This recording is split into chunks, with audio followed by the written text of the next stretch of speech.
ओडिशा के निवासी से भारत के किसी अन्य प्रांतों में निवास करते हों, कार्यरत हों, चाहे भारत की सीमा के बाहर, और जो ओडिशा में ही निवास करने वाले हैं, उन सब के हृदय में सनातन परंपरा प्राप्त ओडिशा के संबंध के प्रति आस्था है। यह जानकर बहुत प्रसन्नता हुई।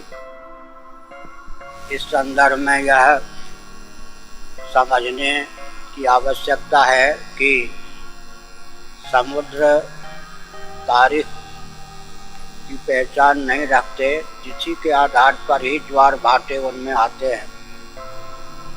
मधुमक्खियों की बिरादरी के व्यक्ति जब किसी कारण से मार दिए जाते हैं, तो मधुमक्खियाँ 13वें दिन ही शोक सभा मनाती हैं। इसी प्रकार अंतरिक्ष भी तारीख को स्वीकार नहीं करता है, तिथि को ही स्वीकार करता है।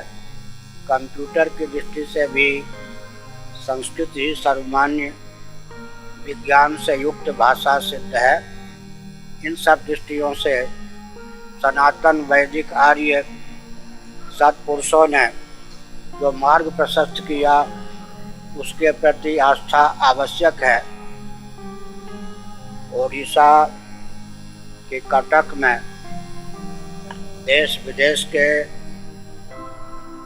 महानुभाव पधार रहे हैं और वे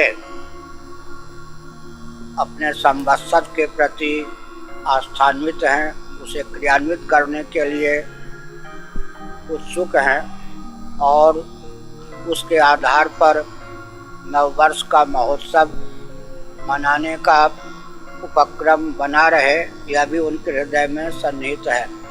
हमारी भावना है कि यह सुसंस्कृत, सुशिक्षित, सुरक्षित, संपन्न, सेवापरायण, सर्वहितप्रद और स्वस्थ व्यक्ति तथा समाज की संरचना में अपनी भूमिका प्रस्तुत करे। साथ ही साथ दार्शनिक, वैज्ञानिक और व्यावहारिक धरातल पर सनातन वैदिक आर्य हिंदुओं के सिद्धांत की उपयोगिता को विश्व स्तर पर ख्यापित करे। इस रॉकेट, कंप्यूटर, एटम और मोबाइल के युग में भी सनातन वैदिक आर्य हिंदुओं का परंपरा प्राप्त उड़ीसा के मान्य निवासियों के हृदय में श्री जगन्नाथ, बलभद्र, सुभद्रा और सुदर्शन जी के प्रति अपूर्व आस्था है। उस आस्था के बल पर वे कहीं भी निवास करते हैं, उनकी आस्तिकता सुरक्षित रहती है।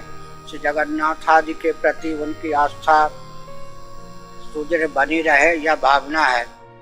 राजर्षि इंद्रद्युम्न के भावना का सम्मान करते हुए स्वयं ब्रह्मा जी ने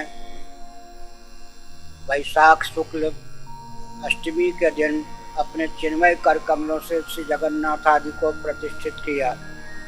कालांतर में मूर्ति भंजकों के उपद्रव के कारण श्री जगन्नाथ आदि का दर्शन सुलभ नहीं था। ईस्वी सन से 507 वर्ष पूर्व अवतीर्ण भगवत पाद शंकराचार्य महाभाग ने वैशाख शुक्ल दशमी के दिन 2500 वर्ष पूर्व श्री जगन्नाथ आदि को अपने चिन्मय कर कमलों से पुनः प्रतिष्ठित किया। इस प्रकार हरि और हर के प्रति आस्थान्वित उड़ीसा के निवासी हैं। भगवान जगन्नाथ जी ऋग्वेद के अनुसार विचार करें तो, स्कंद आदि पुराण के अनुसार विचार करें तो परात्पर पुरुषोत्तम श्रीमन नारायण विष्णु के अवतार सिद्ध होते हैं और हमारे प्रथम गुरु भगवान श्रीमन नारायण ही सिद्ध होते हैं। 10वें गुरु के रूप में हम श्री शंकराचार्य जी को मानते हैं, जो शिवावतार ही सिद्ध हैं। इस प्रकार हरिहर से के अनुग्रह से उद्दीप्त यह जो श्री गोवर्धन मठ पूरी पीठ है, उसकी ओर से हमारी यह भावना है, उसकी ओर से हमारा यह संदेश है। उत्कल निवासी परम प्रमुदित रहें, अपने प्रशस्त मान बिंदुओं के प्रति आस्थान्वित रहें और मान बिंदुओं की रक्षा के लिए कटिबद्धता का परिचय देते रहें। साथ ही साथ यहाँ की संस्कृति को सुरक्षित रखने में इस नए वेबसाइट का उपयोग और विनियोग हो।